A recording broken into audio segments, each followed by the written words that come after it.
Selamat pagi, Selamat pagi, Pak. Pak Muhammad Husin ya. Iya. Oke, kita baru berempat,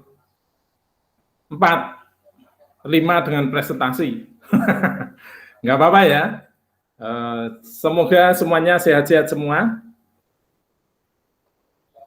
Kalau OTG ya nggak apa-apa. Yang penting tetap bahagia dan punya semangat untuk positif, positif negatif ya.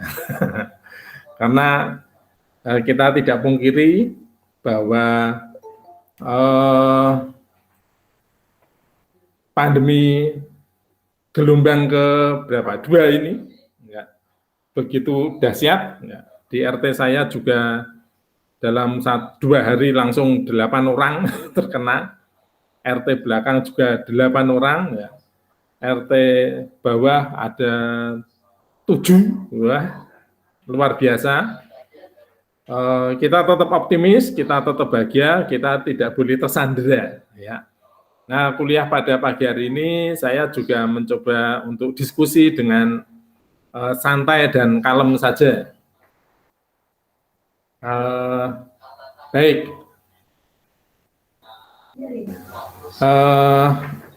topik kita pagi ini adalah tentang integrasi strategi dan taktik untuk mengelola atau untuk tata kelola teknologi informasi.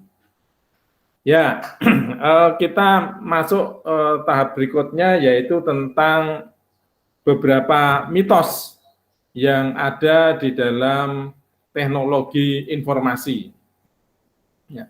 Ada 4 mitos yang biasanya muncul di dalam kerangka tata kelola teknologi informasi. Yang pertama adalah bahwa tata kelola itu tanggung jawab dari CIO. Ya.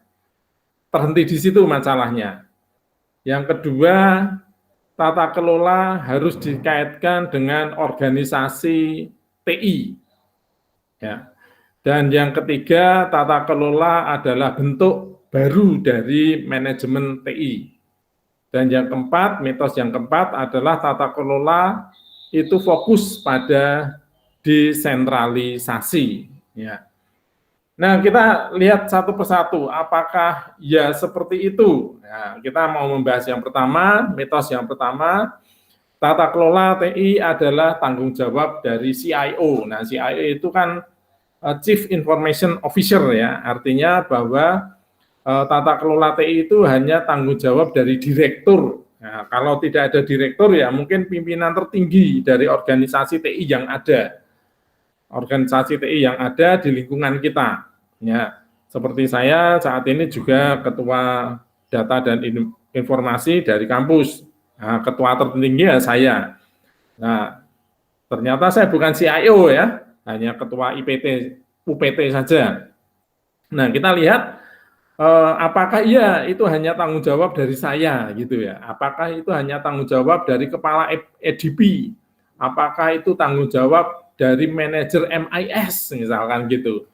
Kalau di perusahaan saya, pengalaman saya di Jakarta dulu memang sudah mengalami direktur IT ya. Apakah itu tanggung jawab dari direktur IT? Nah, kita lihat. Ya, slide 1 ini sudah menggambarkan ya. Yang pertama, penelitian dari Rokat mengatakan bahwa business management harus berperan di dalam teknologi informasi. Ya. Dan yang kedua, penelitian dari Remenyi menunjukkan bahwa kepemimpinan adalah kebutuhan mutlak dan menempatkan manajemen bisnis sebagai pemangku kepentingan utama, memposisikan ulang lokus tanggung jawab untuk mewujudkan nilai TI.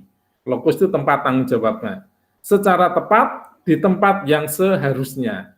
Nah, kalau kita lihat di dalam dua penelitian ini, kedua pendapat ini, maka di sini sudah jelas bahwa di dalam mengelola teknologi itu, maka manajemen bisnis harus punya peran.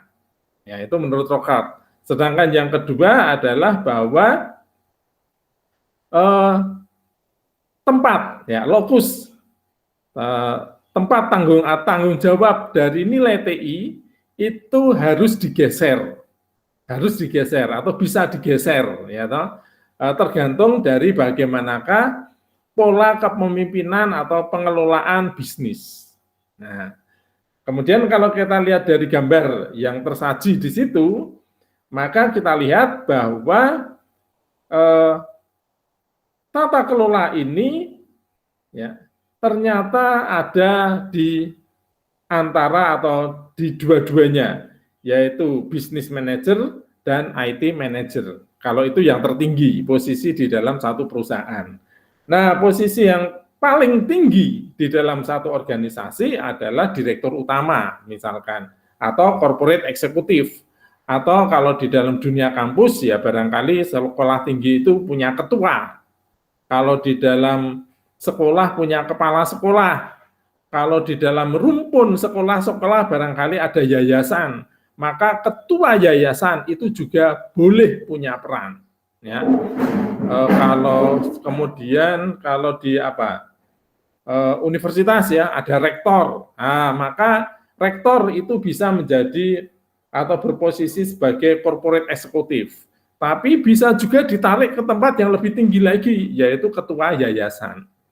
Ya, jadi saya juga punya pengalaman menjadi komite di sebuah sekolah ya, dan dari sebuah sekolah yang dimiliki oleh yayasan yang cukup besar. Nah, maka dalam mengelola teknologinya tidak lagi diserahkan ke kepala sekolah, tetapi kepada yayasan, sehingga seluruh yayasan mempunyai platform yang sama. Itu enggak apa-apa ya. Nah, kesimpulannya hanya begini saja, saudara-saudara, bahwa tanggung jawab atau penanggung jawab utama dari tata kelola ini ternyata adalah ada di dalam pimpinan puncak dari perusahaan itu. Ya. Nah, kalau kita bicara tentang area yang umum dalam dunia bisnis, maka dua kaitan yang terkait yang berperan juga selain pimpinan adalah business manager, ya, organisasi bisnis dan IT manager. Nah, mungkin karena di sini ada dosen-dosen juga barangkali berpikir, oh Pak, kalau di kampus itu business manajernya siapa Pak? Nah, ini yang terkadang ya enggak ada ya, karena organisasi di kampus itu kaku dan wagu menurut saya. Kaku dan wagunya apa? Biasanya adalah pembantu rektor 1 akademik, pembantu rektor 2 keuangan dan keuangan dan umum gitu ya. Ketiga kemahasiswaan. Jadi kalau dilihat dari seperti cuma seperti itu, maka organisasi kampus itu membentuk sebuah silo-silo gitu ya. Jadi gap ya. Ini kan urusan akademik, ini urusan keuangan, ini urusan kemahasiswaan. Nah, jadi nggak bisa diomongkan kalau seperti itu. Maka sebaiknya di dalam perguruan tinggi ini pun sekarang juga harus berubah. Apalagi Mas Menteri ini sekarang sangat menggaungkan kampus merdeka ya, bukan Universitas Merdeka loh ya, kampus merdeka, di mana banyak orang juga nggak mudeng kampus merdeka itu seperti apa. Tetapi kalau kita lihat tolok ukur dari 8 yang diungkapkan dalam kampus merdeka itu kan mahasiswa mempunyai pengalaman bekerja di luar, mahasiswa punya pengalaman studi di luar prodi, di luar fakultas, di luar universitas ya. Kemudian di sisi lain dosennya pun juga harus mempunyai pengalaman bekerja di luar. Wow, bayangkan ini satu pandangan yang bertolak belakang, apalagi untuk sekolah-sekolah atau perguruan tinggi swasta. Seperti di Udinus misalkan, kami tidak boleh ngajar di tempat lain atau bekerja di tempat lain, itu nggak boleh. Secara terus terang, kalau diem-diem sih boleh ya. Kalau terus terang nggak boleh. Nah, sekarang dibalik oleh aturan menteri ini, bahwa seorang dosen itu harus punya pengalaman bekerja di dunia luar. Nah, maka teman-teman yang dosen ini dosen semua ya, Bu Haryanto, Pak Heri, Mbak Nur Syahrani ya, dosen ya. Bu Nur Syahrani dosen bukan? Bukan, Pak. Oh bukan. Siapa sih dosen ini? Tidak ada. Pak Widiarto? Mas Widiarto? Buatan, Pak. Waduh, tidak ada ya. Wah, lu enak toh ya. Ya, ngomongnya lebih liar kalau gitu. Ya, baik. Jadi kembali lagi, kalau dunia kampus memang harus memodernisasi. Ya, tetapi kalau di dalam dunia bisnis ini sudah lebih mudah. Ya, siapa sih business manager? Nah, sebuah perusahaan itu pasti dibangun untuk menciptakan keuntungan, itu sudah jelas. Nah, tetapi dalam mencari keuntungan, dalam menjalankan organisasi ini, itu harus dikaitkan dengan teknologinya. Ya. Nah, kemudian kalau kita lihat dari gambar sebelah ini, kita lihat jelas bahwa dari pengelola utamanya, yaitu yang bertanggung jawab utama adalah pimpinan perusahaan, kemudian yang kedua adalah business manager, lalu IT manager, ini akan bertanggung jawab kepada stakeholder yang lain. Siapa itu? Ya, vendor TI, ya, customer, supplier, dan shareholder atau rekanan. Ya. Nah, kita lihat di sini kok ada IT vendors, Pak. Nah, kalau kita lihat di sini ada IT vendors, maka sebenarnya sangat dimungkinkan satu organisasi ini untuk mengadakan teknologinya itu tidak dari internal, tetapi dari eksternal. Ya. Tapi secara singkat saja, misalkan Mas Agung Faisal ini di bidang apa nih bisnisnya, kerjanya? Di bidang IT, Pak. Sudah. IT mana?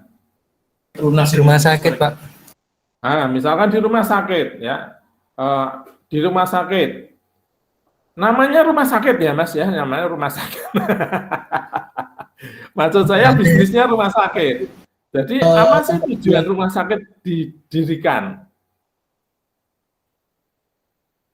Mas Agung Faisal? Iya, Pak, putus-putus, Pak, pripun, Pak? Ya, tujuan dari organisasi rumah sakit itu apa? Mengapa? Apa sih pekerjaan utama rumah sakit? Membantu kesehatan sih, Pak. Yang jelasnya core bisnisnya di situ sih, Pak. Ya, ya, tepat sekali. Mas Agung sudah mengatakan core bisnis. Ya, betul. Jadi bisnis utama dari rumah sakit itu apa? Ya, menyembuhkan orang sakit. Ya toh?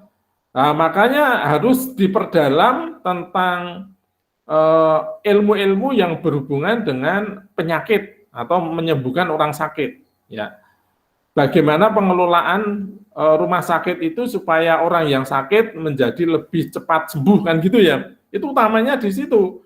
Nah, kalau dia harus memikir teknologinya, puyeng. Ya, organisasi rumah sakit harus mempunyai tenaga dokter dan perawat yang lebih banyak dari tenaga administratif. Itu udah pasti itu.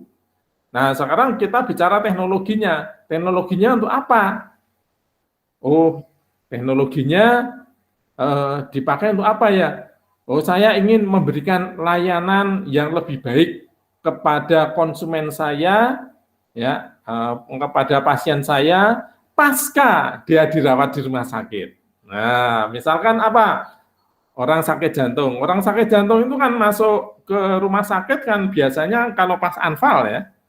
Kalau sudah dirawat, dia dikeluarkan dari rumah sakit. Tetapi tetap berpotensi dia itu akan anfal lagi.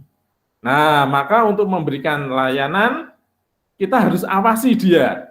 Bisa enggak rumah sakit ini mengirimkan perawat yang setiap kali memantau? Wah, repot, Pak. Wah, repot ya. Kalau pengen nggak repot, ya kita minta bantuan teknologi. Ya, kita pasangi misalkan RFID atau kita pasangi chip ya orang-orang tersebut. Jadi keluar dari rumah sakit tetap dikasih gelang wasiat, ya kan? Pak, ini gelangnya jangan dilepas ya Pak ya. Nah dengan gelang itu maka rumah sakit tetap bisa memantau apa jantungnya, ya toh, tekanan darah tingginya, dimanapun dia berada. Kemudian kalau orang ini karena terpantau, lalu juga ada semacam alert ya apa itu? Kalau misalkan denyut jantungnya terlalu tinggi, maka di rumah sakit akan membunyikan alarm gitu kan. Nih, sopo iki. Oh iya, nanti lalu orang itu segera ditelepon. Pak, Bapak ngerjakan apa? Ayo istirahat. Loh, itu kan pemantauan. Tanpa adanya teknologi itu bisa nggak? Tidak bisa. Nah, itu contoh ya. Nah, pernyataannya, apakah rumah sakit harus membangun infrastruktur itu sendiri? Repot. Karena bisnis utamanya itu menyembuhkan orang sakit. Berarti dokter dan tenaga keperawatan itu yang utama. Mereka bukan ahli teknologi. Ya jangan dilibatkan itu. Nah, terus gimana? Vendor dimainkan. Ya. Jadi vendor ini maka seperti Mas Agung Faisal jangan terlalu berpikir saya harus mengembangkan, tidak perlu ribet-ribet Mas. Yang penting saudara maintenance data, ya toh. Pengembangan aplikasi sesuai kemampuan, ya toh. Tapi kalau ada kebutuhan yang lebih besar dan cepat, maka silakan untuk menghubungi vendor. Karena memang bisnis utamanya bukan di teknologi. Nah, itu contoh, ya kan. Jadi mengapa kok ada IT vendor? Lalu saya kerjanya apa? Sama saja juga di tempat saya misalkan. Saya ini terlalu sering, mungkin karena saya dulu terlalu sering ngeritik Udinus ya, TI-nya Udinus. Lalu saya sekarang dijadikan kepala datanya. Waduh, mate aku. Nah, lalu saya punya idealisme. Tapi ternyata idealisme ini setelah saya lihat dalam organisasi saya, nggak mungkin terjadi dalam waktu yang cepat. Bukannya kami tidak mampu secara teknis, tetapi tidak mampu secara waktu. Padahal di dalam teknologi ini waktu menurut saya penting. Nah, gitu. Maka apakah tidak mungkin Pak Imawan, nanti Pak Imawan membeli software dari luar? Sangat mungkin buat saya. Pertanyaan berikutnya, apakah Pak Imawan nggak malu Pak? Masa Udinus, saya kuliah MKom aja di sini. Ya enggak malu. Kenapa tidak malu? Karena kami memang tidak punya kemampuan. Kemampuan di mana? Kemampuan di sisi waktu. Ya. Wow. Kenapa kok enggak punya waktu? Ya, kita harus bangun dari awal, itu waktunya lama. Sedangkan kami pengen butuh perubahan yang cepat. Maka enggak perlu malu itu. Ya, yang penting kita beli, kita tahu di dalamnya, kemudian kita bisa mengembangkan selanjutnya dengan lebih cepat lagi. Ya, itu mengapa di dalam gambar tersebut ada IT vendors. Sampai di sini dulu. Silahkan kalau teman-teman ada yang mau berkomentar ya. Wah, ini kita sudah bersepuluh ya. Ada Delia Muhammad, ada Bu Haryanto, Mas Christian, Mas Syukron, Mas Muhammad Kosen, Mas Nur, Mbak Nur Syahrani, Mas Susilo, Mas Widiarto, ya silakan yang mau komentar. Maaf ini rambut saya rada teles keringat ini, barusan olahraga ya. Yang penting happy lah kita. Silakan kalau ada yang mau komentar.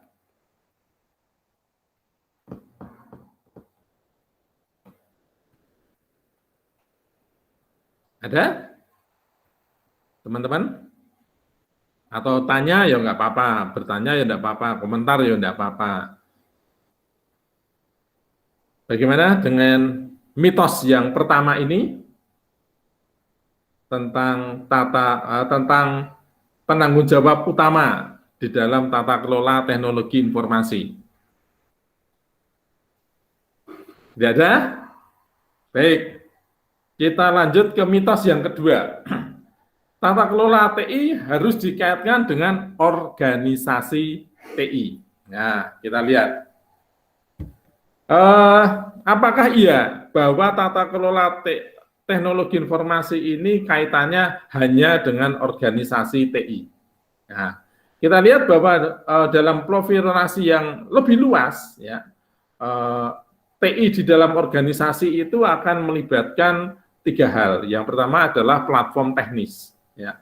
Yang kedua adalah sebagai pusat layanan bersama, dan yang ketiga adalah aplikasi yang bisa tertanam di dalam bisnis-bisnis lokal, di dalam urusan-urusan lokal, ya. Mungkin biar ada yang lain ini. Kalau Mas Widiarto ini di bidang apa, Mas? Di instansi pemerintahan, Pak. Wah, di apa? Departemen, divisi, Kantor pertanahan. kantor? Pertanahan, Pak. Oh, pertanahan. Pertanahan mana, Mas? Nggih. Kabupaten Batang, Pak. Oh, nah ini. Oke. Pertanahan Kabupaten Batang, ya. Ya mungkin iseng-iseng dulu ya, Mas ya. Di pertanahan Kabupaten Batang dalam membuat akte tanah, ya, pengukuran apakah sudah menggunakan teknologi informasi yang berbasis satelit. Kalau akte sendiri melalui notaris biasanya, Pak. Oh. Pejabat. Kalau yang di lapangan? Di lapang sekarang ya udah menggunakan teknologi informasi juga sih, Pak. Pakai satelit? Iya, pakai GPS gitu. Ya. Menyesuaikan lokasinya juga. Oke. Jadi mengukurnya sudah pakai membuat mapnya, petanya sudah pakai GPS ya? Sudah, Pak. Nah, ya. Tapi menyesuaikan lokasi juga. Terkadang kan jika tidak ada sinyal juga harus dilakukan dengan manual juga sih. Oh gitu. Sudah sejak kapan, Mas? Tahun berapa menerapkan teknologi itu? Kalau di pertanahan sendiri kurang lebihnya mulai tahun berapa ya? 2012-an sih, Pak, udah lama sih. Ya. Jadi saya memang sudah tahu sekitar tahun 2000 awal, maaf, 1900-an sebenarnya, itu pemerintah Indonesia itu pernah menerima sumbangan dari pemerintah Spanyol kalau tidak salah, software untuk mengelola tanah yang terhubung dengan satelit. Ya. Tetapi waktu itu belum diterapkan dimanapun juga, termasuk di Semarang.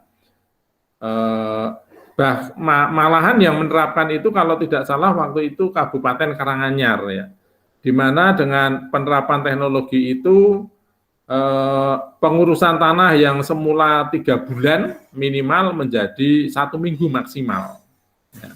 Jadi cepat sekali itu dan biayanya murah, bahkan 3 hari itu sudah selesai, ya, termasuk lewat notarisnya. Karena notaris dengan data tanahnya disinkronkan sepertinya. Nah, itu sebuah terobosan, ya, betapa sebenarnya pentingnya tentang tanah itu, dan sekarang juga presiden kita juga nguber-nguber sertifikat itu kan, karena dulu buat sertifikat itu susah, ya, karena mengapa buat sertifikat susah? Ada mafia juga rupanya yang senang, ya, kalau statusnya abu-abu dia bisa bermain, ya. Saya juga punya kenalan beberapa orang yang jadi korban, ya. Biasanya orang kaya, kalau orang miskin kayaknya tidak jadi korban karena tidak pernah beli tanah. Ya, itu contoh, ya. Jadi bagaimana kalau di pertanahan ini teknologi GPS pemetaan itu menjadi penting, ya, dan itu memudahkan, ya, maka organisasi di dalam pertanahan sendiri, badan pertanahan juga akan berubah. Kalau tidak salah dulu itu ada berbagai tahapan verifikasi untuk tanah yang menyebabkan urusan tanah ini menjadi lama. Gitu ya, Mas Widiarto, ya? Jadi kalau tidak salah loh, yang pertama lapangan, ya. Lapangan kemudian nanti disidangkan, diverifikasi level mana gitu. Lalu setelah selesai, nanti akan ada verifikasi tahap kedua. Ada kalau misalkan dari kecamatan, lalu ke kabupaten, gitu kan, atau kemudian ke provinsi. Baru kemudian itu keluar aktenya. Seperti itu ya Mas Widiarto ya? J, kurang lebihnya dulu seperti itu, Pak. Ya. Nah, dengan cara seperti itu kan berarti ada strata-strata tertentu. Nah, tetapi sekarang kalau sudah dengan satelit, kenapa harus verifikasi seperti itu? Mestinya tidak lagi, ya kan? Karena kalau kita menggunakan mapping di satelit, irisan antar satu garis dengan garis yang lain itu akan mudah sekali terlihat. Dan kalau itu dimasukkan dalam satu sistem, itu tidak mungkin bisa terjadi irisan itu. Nah, yang jadi masalah itu kan kalau ada satu bidang tanah yang disengketakan karena menjadi hak milik lebih dari satu orang. Nah, kalau pakai satelit kan nggak mungkin. Kalau pengukuran awal pakai satelit gitu loh, itu kan nggak mungkin terjadi sebenarnya. Nah, hal ini mungkin terjadi karena manual biasanya. Nah, itu saudara-saudara. Jadi dengan adanya penerapan teknologi tertentu, maka bukan organisasi IT yang berubah, tetapi organisasi secara keseluruhan itu juga bisa berubah. Nah, itu adalah mitos yang kedua, ya. Ternyata bahwa tata kelola teknologi informasi itu bukan hanya tata kelola organisasi di dalam bidang TI, tetapi organisasi secara keseluruhan. Ya, saya lanjutkan dengan slide berikut ini. Ya, ini terlihat di sini. Ya, bagaimana sebenarnya implementasi dari satu teknologi di dalam satu organisasi ini akan mampu membuat struktur yang berbeda. Ya, meskipun struktur LIMAS ini tetap sama sih. Yang pertama adalah manajemen puncaknya, ya toh. Yang kedua manajemen menengah. Nah, itu ya seperti itu. Tetapi kalau kita lihat di sini adalah bahwa semua lapisan manajemen ini mempunyai infrastruktur teknologi yang saling berbeda. Nah, mungkin saudara juga pernah dengar istilah sistem informasi dari berbagai macam fungsinya, ya, yaitu sistem informasi untuk operasional, lalu sistem operasi untuk manajemen, ya, jadi ada sistem informasi juga untuk eksekutif, ya, itu semuanya butuh sistem informasi, semuanya butuh teknologi infrastruktur, tetapi fungsinya berbeda-beda sesuai dengan ruang lingkupnya. Ya, jadi kalau di dalam dunia pertanahan ya orang yang paling operasional ya di lapangan itu ya Mas Widiarto misalkan, ya orang yang akan ke lapangan untuk membuat titik-titik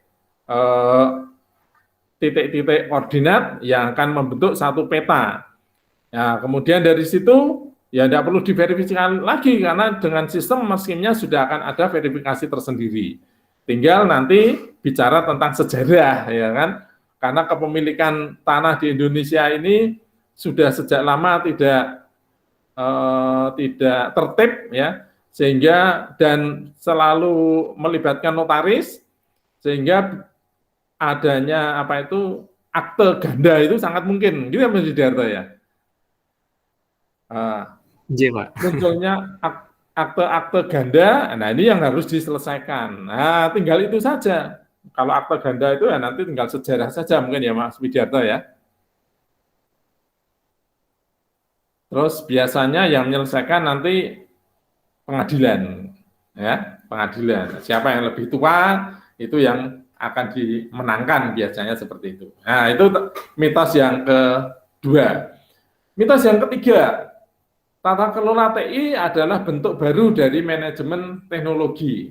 Ya, ini di awal juga sudah saya jelaskan sebenarnya. Apa iya? Oh, ternyata berbeda, ya.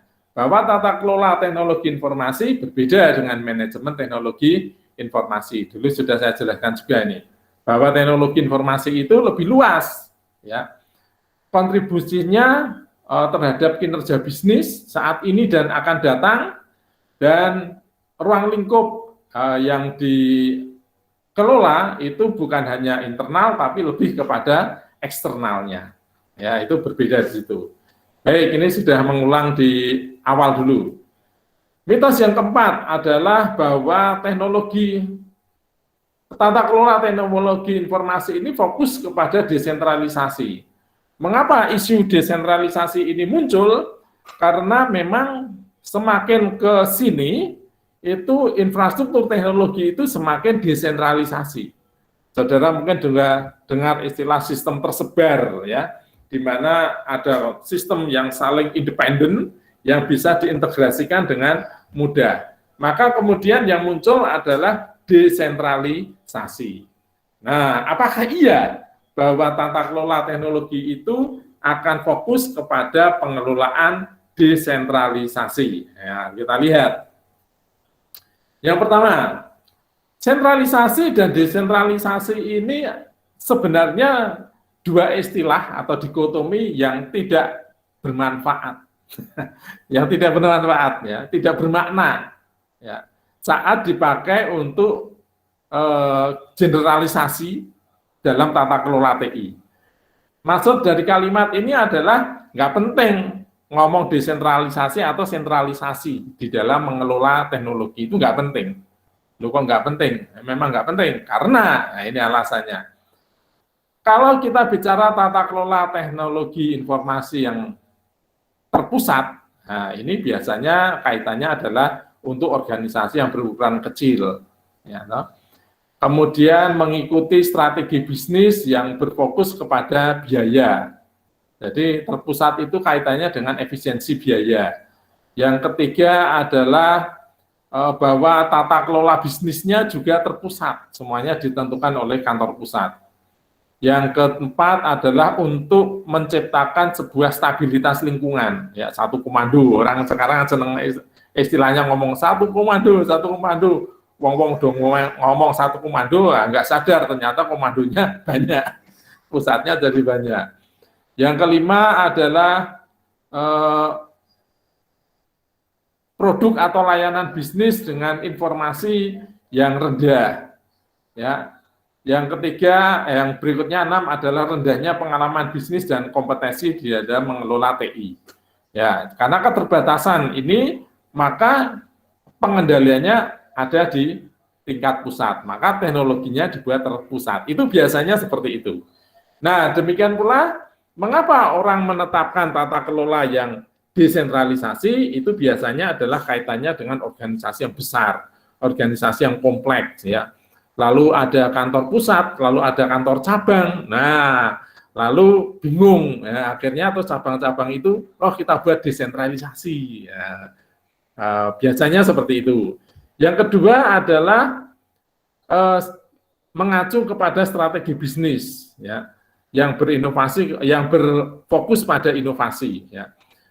Di beberapa daerah itu mempunyai budaya atau mempunyai perilaku konsumen yang saling berbeda. Nah, maka tidak bisa diseragamkan. Nah, oleh sebab itu harus ada inovasi. Ya, nah, inovasi itu akan membuat berbeda antara satu cabang dengan cabang yang lain, antara satu daerah dengan daerah yang lain.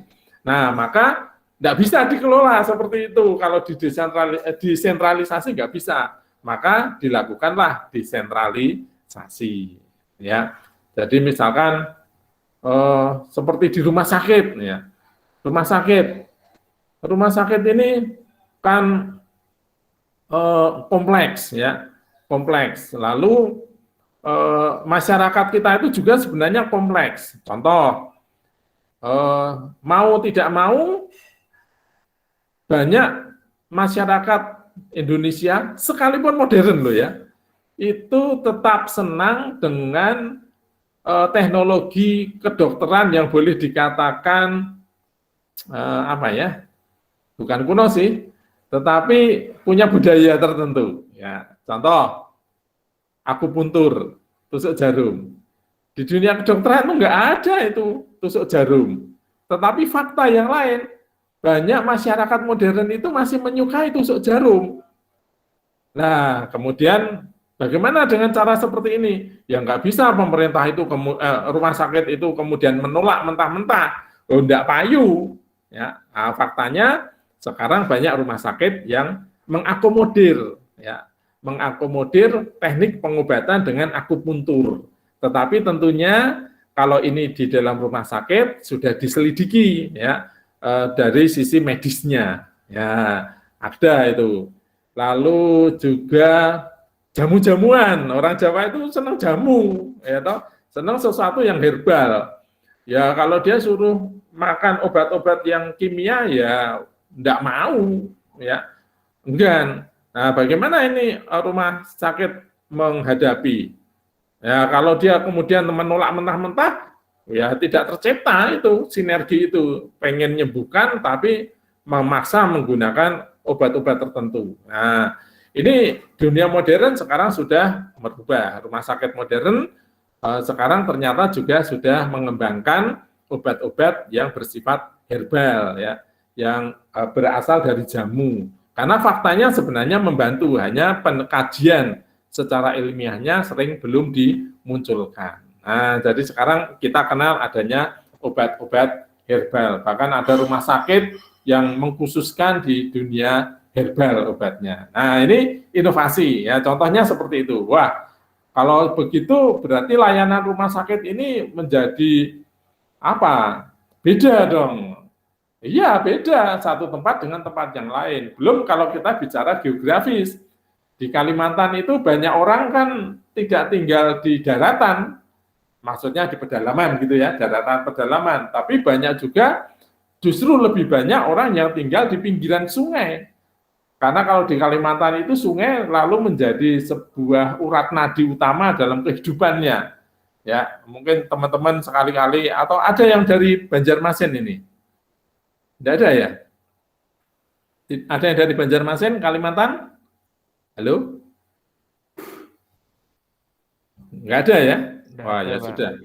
Semuanya dari dekat-dekat ya. Kalau di Banjarmasin itu toko-toko itu justru tidak menghadap ke jalan, tapi malah menghadap ke sungai. Saya juga heran tuh, wah ini ada pom bensin menghadapnya ke sungai. Ada supermarket, minimarket menghadapnya ke sungai. Loh, kok ke sungai semua ya? Karena memang budaya seperti itu. Nah, bagaimana dengan rumah sakit? Nah, maka yang terkenal di Kalimantan ada rumah sakit yang terapung, ya. Ada pasar terapung, ada juga rumah sakit yang terapung. Nah, itu konsekuensinya seperti itu. Nah, kalau rumah sakit terapung, bagaimana teknologi atau layanan yang dibutuhkan? Pasti akan berbeda. Nah, maka ini memunculkan ide desentralisasi. Ya, ya apakah seperti itu? Ya, kita lihat saja nanti. Berikutnya,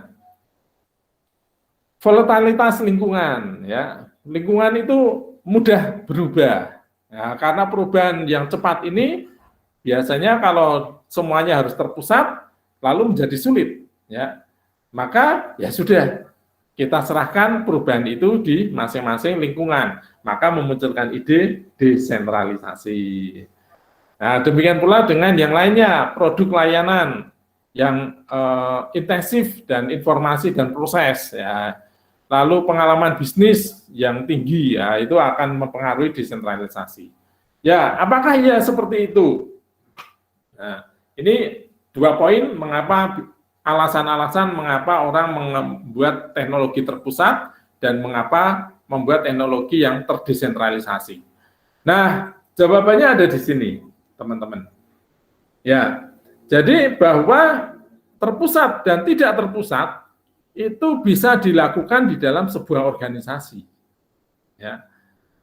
Ya, maka yang disebut dengan istilah model yang federal, yang mengadopsi dari dua-duanya. Ya, jadi contohnya tentang strategi bisnis. Strategi bisnis ini mau kemana ini?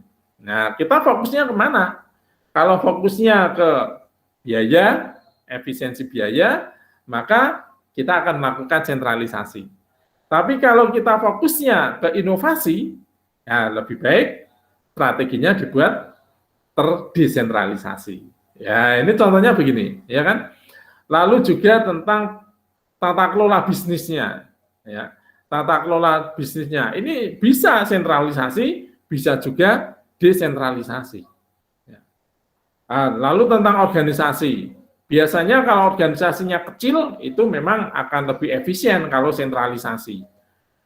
Kalau organisasinya besar, maka lebih baik desentralisasi. Ya, ini lalu ukuran besar dan kecil seperti apa?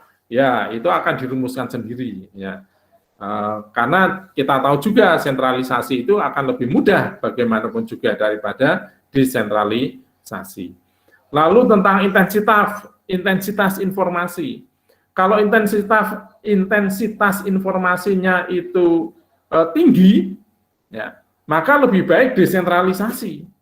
Mengapa? Nah, ini mengirit atau efisien di dalam biaya komunikasi. Tetapi kalau intensitas informasinya itu rendah, koordinasi itu tidak terlalu sering karena kita lebih banyak mempercayakan proses bisnis itu di unit-unit, maka sentralisasi barangkali satu hal yang penting. Nah, lebih banyak pas ya. Ini kita lihat dari karakteristik dari intensitas informasinya. Ya, contoh misalkan apa ya? Perbankan atau ya bursa, bisa lah, perbankan, bursa. Wah, itu intensitas informasinya cepat sekali. Ya. Dalam setiap waktu itu akan terjadi banyak perubahan. Nah, kalau model sistem seperti ini dibuat sentralisasi, saudara bisa bayangkan bahwa ini akan membuat biaya komunikasi itu begitu tinggi. Ya. Maka di dalam rangka barangkali efisiensi di bidang biaya informasi, kita berikan fasilitas desentralisasi. Ya. Lalu juga stabilitas lingkungan, misalkan. Kalau lingkungannya itu relatif stabil, ya, stabilitasnya tinggi, ya sentralisasi barangkali nyaman. Tetapi kalau lingkungannya itu tidak stabil, ya sering berubah, karena karena berbagai faktor, ya, maka barangkali desentralisasi itu lebih mudah dilakukan. Ya. Kita lihat saja dalam era yang sekarang ini. Di era sekarang ini tentang perbankan ini juga menarik saya amati. Kalau dulu perbankan itu selalu terpusat, ya, terpusat.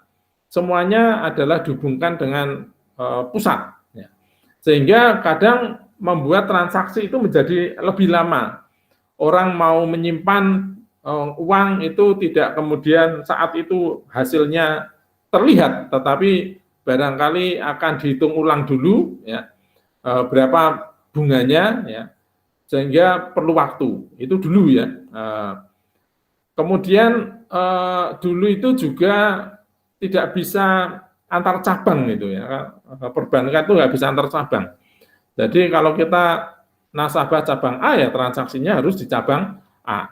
Nah, kemudian mulai berkembang, ya, menjadi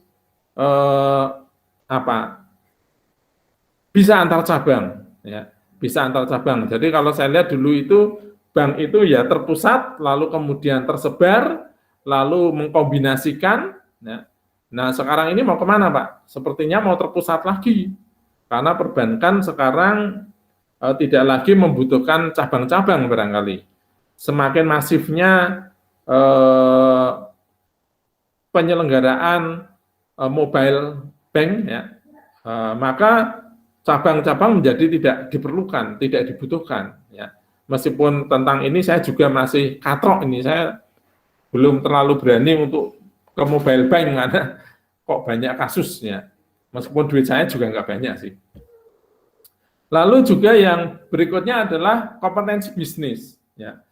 Kalau orang itu memahami kompetensi bisnis, ya, perusahaan tersebut penguasaan kompetensi bisnisnya itu tinggi, ya barangkali desentralisasi ini boleh. Tetapi kalau penguasaan bisnisnya itu rendah, ya mendingan sentralisasi. Ya.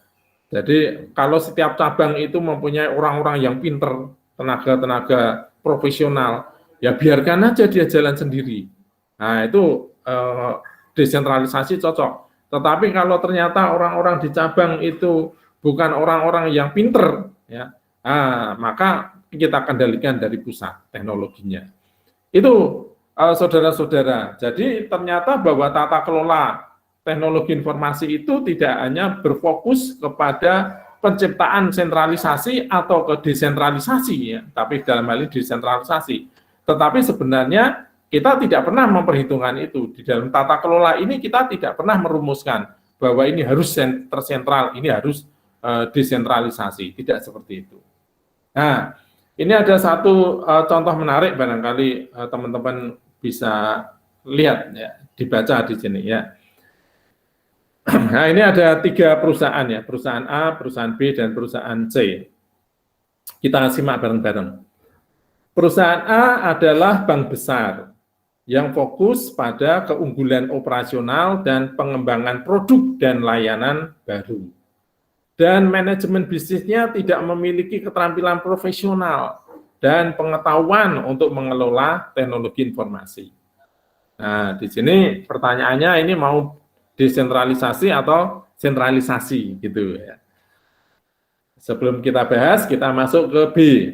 Perusahaan B adalah perusahaan farmasi kecil, ya, fokus pada keunggulan produk, inovasi, dan komersialisasi yang cepat. Dan manajemen bisnisnya merupakan pimpinan di dalam inovasi TI. Ya, perusahaan kecil, tetapi pimpinannya mempunyai kemampuan di dalam inovasi teknologi informasi. Nah, kalau seperti ini harusnya desentralisasi atau sentralisasi. Yang ketiga, perusahaan C adalah perusahaan asuransi besar yang berfokus pada pencapaian efisiensi biaya dan penyediaan nilai bagi pelanggan melalui produk yang dikustomisasi. Ya, asuransi yang menyediakan nilai dengan produk yang dikustomisasi. Dan yang manajemen bisnisnya telah mengembangkan kompetensi yang diperlukan untuk mengelola proyek TI. Jadi asuransi ini mempunyai proyek pimpinannya mempunyai pengetahuan di dalam pengelolaan TI yang baik. Terus dia mempunyai layanan juga, produknya adalah produk-produk yang dikustomisasi, jadi bisa berbeda satu dengan yang lain. Nah, apakah di dalam perusahaan C ini harus diterapkan teknologi yang terdesentralisasi atau sentralisasi? Nah, silakan teman-teman, siapa yang mau membahas untuk perusahaan A atau perusahaan B atau perusahaan C atau semuanya? Silakan, siapa yang punya pandangan? Perusahaan A dulu misalkan. Menurut saya perusahaan ini harus mengembangkan teknologi yang terdesentralisasi, alasannya apa? Atau desentralisasi, alasannya apa? Silakan teman-teman. Saya tak nyari nyeruput kopi sedikit.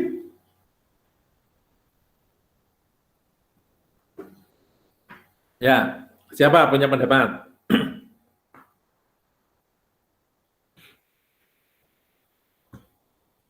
Siapa mau mencoba berpendapatnya?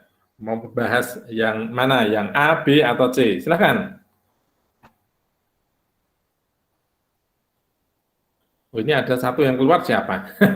Tadi 12, sekarang tinggal 11. Silakan, siapa? Pak Susilo Wahyuno. Ada Pak Susilo? Ada, Pak. Silakan, Mas Susilo. Kalau menurut Anda, perusahaan itu, ya misalkan perusahaan A, kondisinya seperti itu. Ini harus sentralisasi atau desentralisasi? Silakan.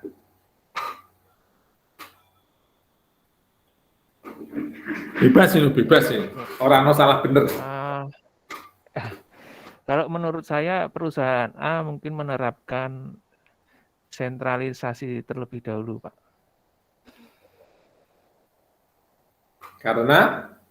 Karena manajemen bisnisnya belum memiliki keterampilan terkait dengan IT, jadi setidaknya harus ada pimpinan dulu yang menginisiasi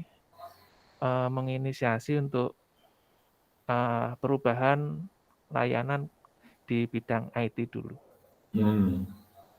Ya, jadi alasannya dipakai oleh Mas Susilo adalah karena manajemennya tidak punya keterampilan profesional dan pengetahuan di bidang pengelolaan TI, ya lebih amannya tersentral ya, tersentral karena kalau desentralisasi nanti yang di cabang-cabangnya bisa bocor gitu. Ya, oke. Bisa diterima. Ada yang lain? Coba saya panggil Pak Muhammad Kusin. Mana Pak Muhammad Kusin?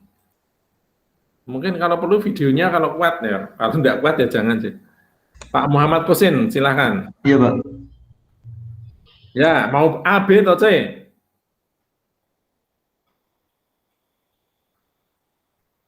Silakan, mau menganalisis perusahaan B, A, atau C?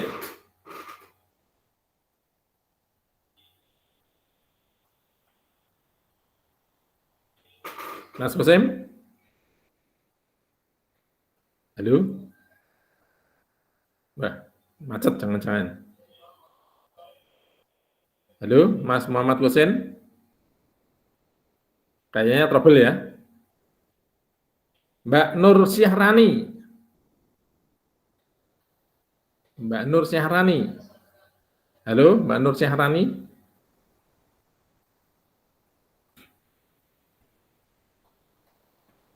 Mbak Nur Syahrani, bisa dengar? Oke. Baik, kalau tidak dengar, sopone. Mas Delia Muhammad? Hadir, Pak. Hadir? Oke, Mas Delia, coba. Mas Delia Muhammad, silakan.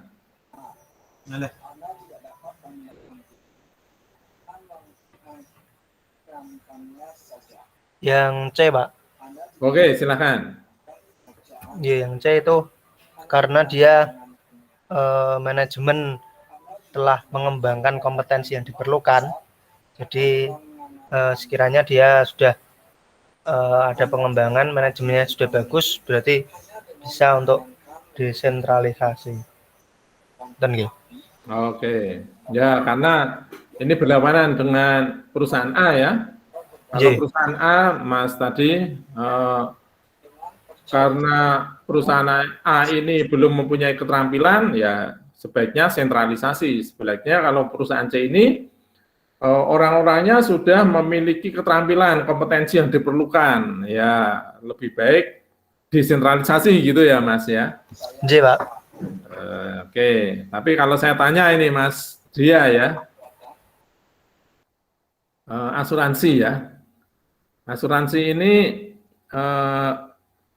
harus mengelola duit loh ya, mengembangkan uang, ya, mengembangkan uang. Apakah mungkin kalau desentralisasi itu bisa mengembangkan uang yang banyak? Karena dalam satu perusahaan organisasi itu uang yang terkumpul tidak boleh diem, harus dimainkan. Ya, jadi makanya ini tragedi buruk ya di asuransi Indonesia yang besar kebetulan Jiwasraya ya Mas ya, Jiwasraya kolaps. Nah, kok bisa ya? Ya karena itu mungkin punya negeri orang-orangnya tidak tangguh.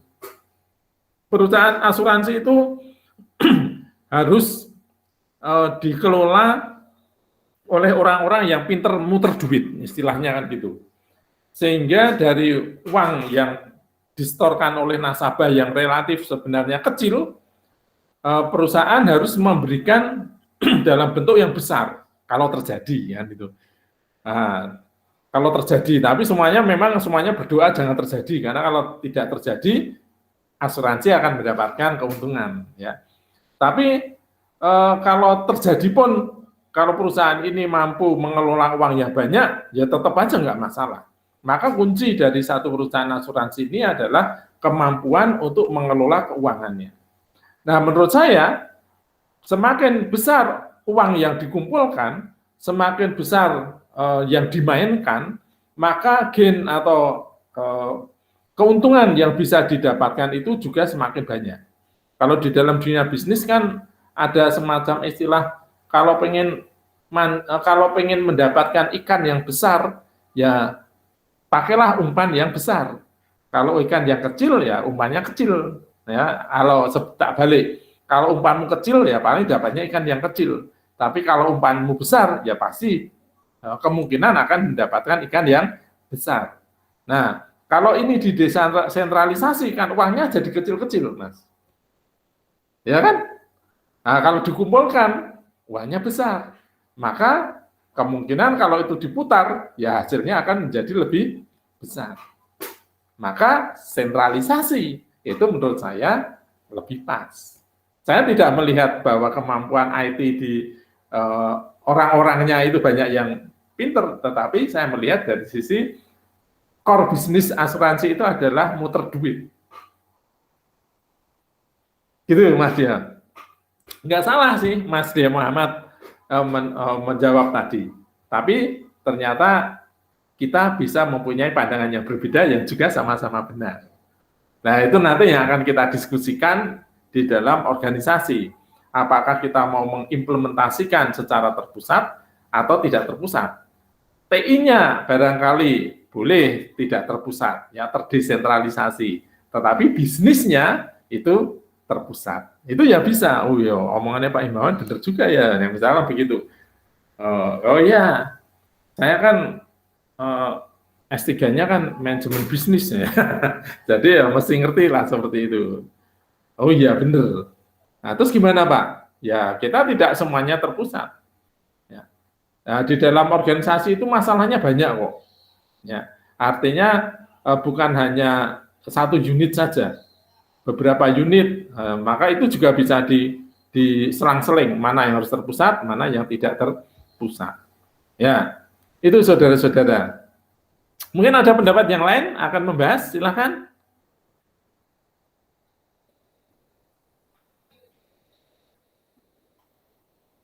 Mas Christian Adi Kurniawan, ada? Ya, ada Pak. Christian Adi mana? Ada enggak? Ya Pak. Oke, Mas Christian. Nah, silakan Mas Christian. Mau bahas yang mana, Mas Christian? Tadi yang belum dibahas yang perusahaan B ya Pak, kayaknya ya. Ya. A sudah, T ada. Saudara bahas lagi enggak apa-apa. Atau yang B yang belum? Yang belum saja Pak. Ya. Silakan. Yang perusahaan B kan kalau core bisnisnya kan farmasi itu, tapi masih skala kecil, di situ lebih cocok sentralisasi. Kalau yang inovasi IT-nya sudah bagus itu lebih cocok desentralisasi itu. Ya. Nah, kalau di dalam perusahaan B ini cukup unik, yaitu bahwa perusahaannya itu masih kecil. Nah, kalau perusahaan kecil relatif kita pikirannya ke sentralisasi, itu pasti.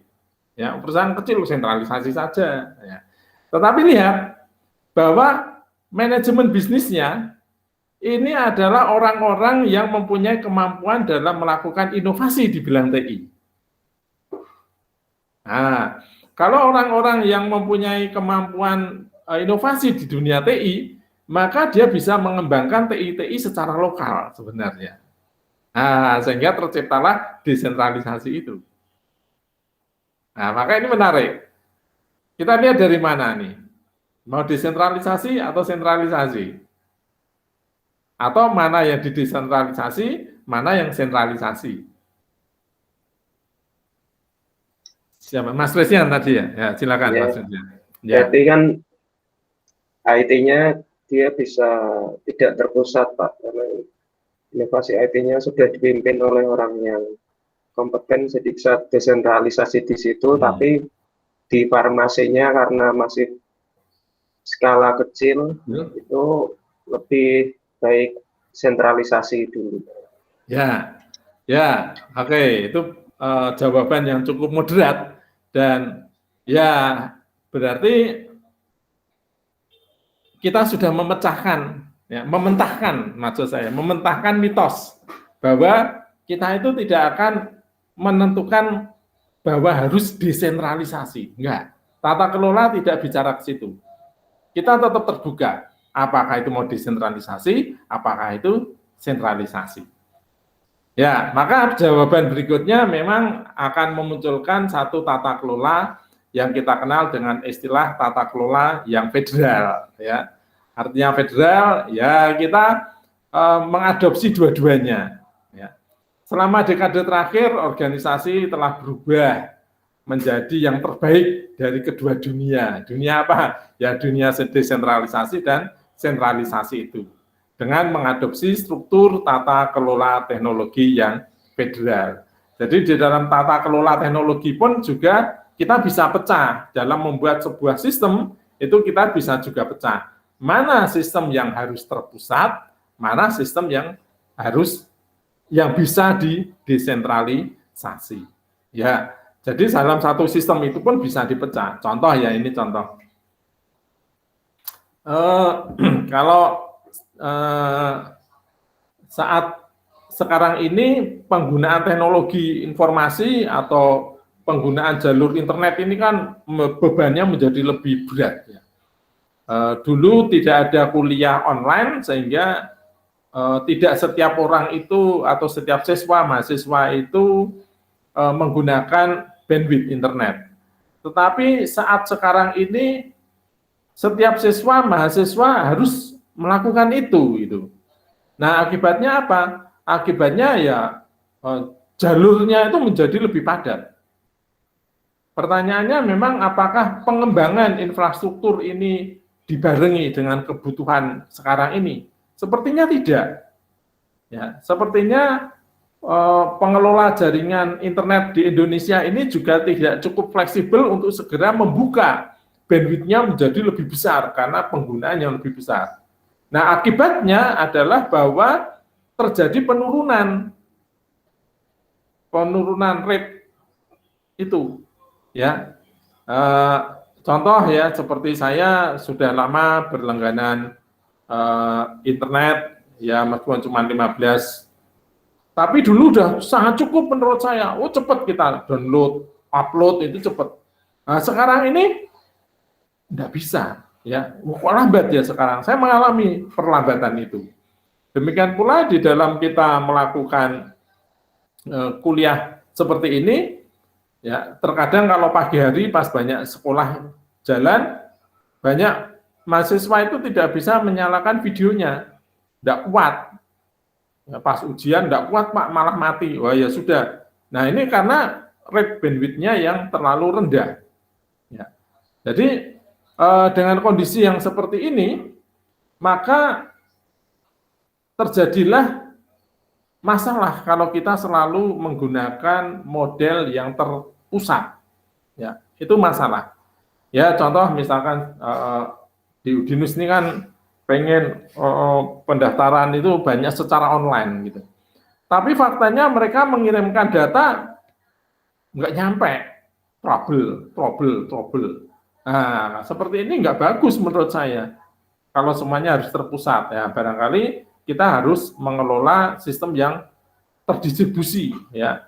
Jadi supaya gangguan dari satu jaringan atau server itu tidak akan mempengaruhi jaringan yang lain, ya. Masih ada jalan yang lain mungkin menurut saya itu.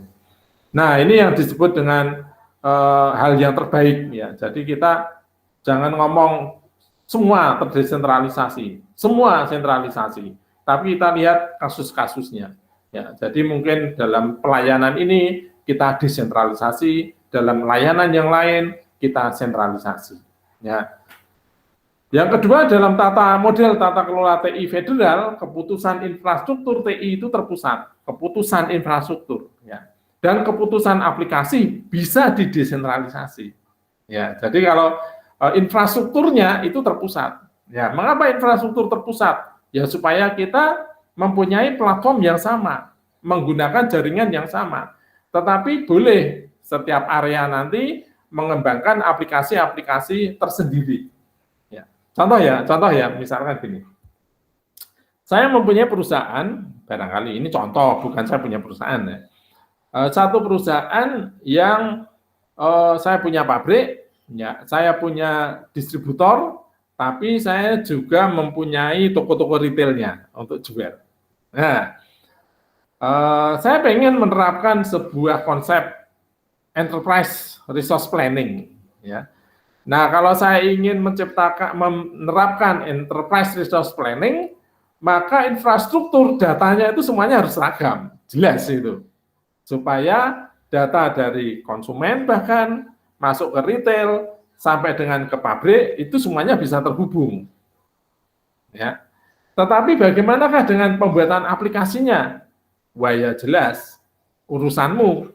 Karena sebuah retail pasti mempunyai aplikasi yang berbeda dengan sebuah pabrik. Sebuah pabrik pasti berbeda juga dengan sebuah distributor atau reseller. Itu beda, ya. Nah, jadi ya sudah, terserah mereka membuat aplikasi sendiri sesuai kebutuhan. Tetapi infrastrukturnya itu harus sama, infrastruktur datanya. Supaya apa? Pertukaran data itu bisa dengan cepat terjadi. Ya, ini contohnya, ya. Jadi kalau kita lihat di dalam skema ini juga sama seperti itu, ya. Jadi mau desentralisasi, mau sentralisasi, itu semuanya ada kelebihan dan kekurangannya. Nah, kita akan lihat mana yang lebih menguntungkan. Oke, skema berikut ini barangkali juga gambaran, ya, bagaimanakah yang terbaik dari keduanya itu. Contoh tentang sinergi. Ya, kalau kita pengen meningkatkan sinergi, barangkali sentralisasi itu bisa memberikan nilai plus. Ya, federal itu bisa memberikan nilai plus. Itu kalau sinergi. Ya, kaitannya ke sinergi. Kalau pengen standarisasi, nah, sentralisasi itu bisa baik.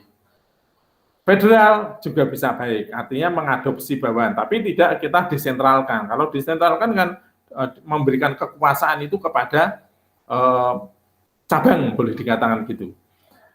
Kalau kita bicara dari sisi spesialisasi, maka sentralisasi itu memberikan nilai plus atau tata kelola yang federal. Ya. Nah, kalau kita bicara dari sudut pandang customer responsiveness, ya, kemampuan menanggapi konsumen, nah, desentralisasi itu memberi lebih baik atau federal. Nah, demikian pula kalau dari sisi kepemilikan bisnis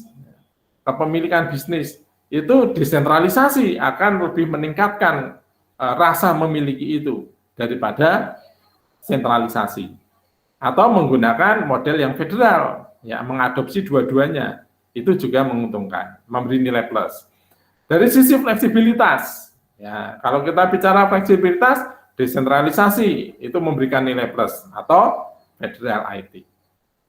Nah, itu saudara-saudara. Nah, selanjutnya kita akan bertemu lagi tetap dengan topik yang sama ini untuk membahas tentang alasan kebutuhan strategi yang fleksibel. Ya, saya akhiri pertemuan pada pagi hari ini, tapi saya membuka waktu untuk kalau ada pertanyaan maupun sanggahan. Silakan kalau ada.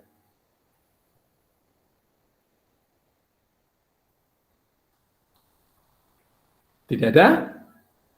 Cukup? Baik, kalau cukup, saya akhiri pertemuan pagi hari ini. Terima kasih atas kesempatan untuk bergabung. Saya senang, berarti saudara juga mempunyai kesehatan yang baik, itu lebih utama, ya. Slide sudah saya berikan materi semuanya, tapi besok akan saya bahas lagi untuk topik yang ini, kita melanjutkan dari sisi alasan fleksibilitas. Gitu ya. Baik, saya akhiri, jangan lupa absen dengan menulis opini di dalam forum, ya. Tetap jaga kesehatan, Tuhan memberkati kita semua.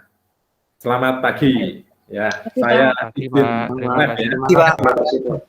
Terima kasih banyak, Pak. Sama-sama. Assalamualaikum. Waalaikumsalam.